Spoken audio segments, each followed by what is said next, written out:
Hello, I'm Natalia, and I want to present you a reading class the way I do it. This week, I've been reading a text with my students about Amaterasu. So, first, I ask students questions. Amaterasu is the Japanese goddess, so I first ask them about Japan. Questions like lead-in questions. Where is Japan? Is it big or small? What is the capital of Japan? What is traditional food of Japan? What do you know about culture of Japan? So later, the text. First, listen. Today I want to tell you about Amaterasu. Amaterasu is the top goddess of Japan. She is the mother god of Japanese emperor family, and she is in charge of protecting women, children, romance, and health and healthy and happy life. So Japanese women pray to her for happy life, for good romance, and for happy and healthy children. So Amaterasu symbolizes the sun, and whenever she smiles, the sun goes up in the sky. Well, once something happened. She had a brother who also was the top god.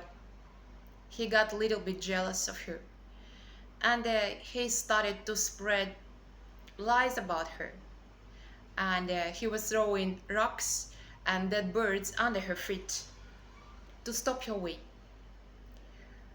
So Amaterasu got angry and she said, well, okay, I'll just go to the cave. You bro, just stay there. So she went to the cave, and her brother decided to block her way out of the cave, and he put the huge stone at the gate. So he thought she can never get back from there.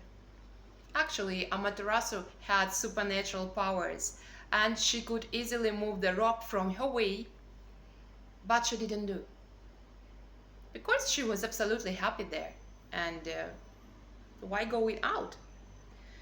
So thus she spent long time in the cave. Unfortunately, life of Japanese people began being very bad and started decaying, and the sun disappeared from the sky, and they didn't understand what happened.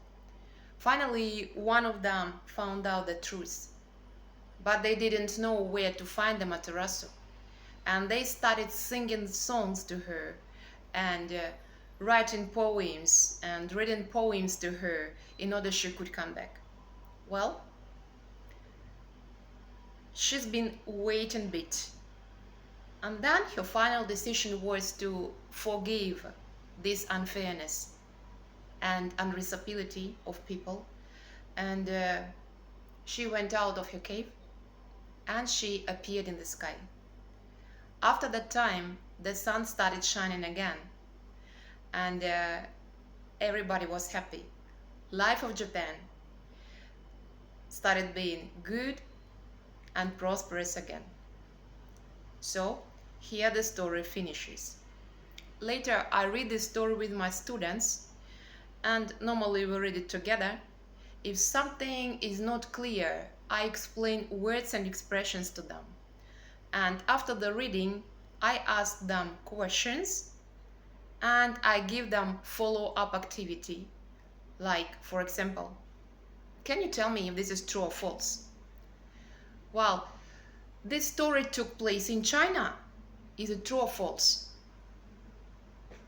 Or Amaterasu was the top goddess and symbolized the sun.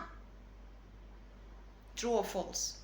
And then, like, one day a happy event happened in her life,